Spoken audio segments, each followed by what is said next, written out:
Pray muna tayo. Okay. Let's pray.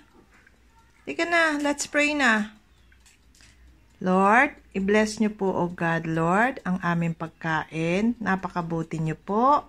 Sapagkat, O God, Lord, kayo ang siya nag-provide everything, O God, Lord, sa aming buhay. Panginoon, pakalinisin niyo ang aming pagkain para sa aming kalusugan. Salamat po, O God, Lord. You are so good and you are so good all the time. Para, O God, Lord, itinataas po namin, Panginoon ko, Lord, Panginoon God, Lord, ng aming ginagawa po, God, Lord, sa aming mga pagnguya, Panginoon ko.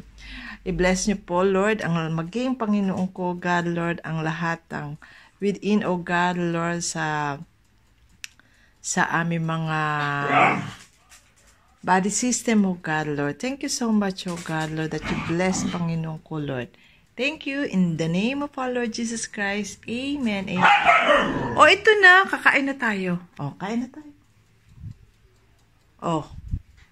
Ito na. Kain na tayo.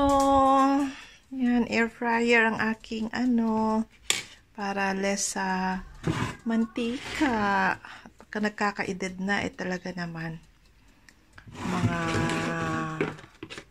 tipong bawal na.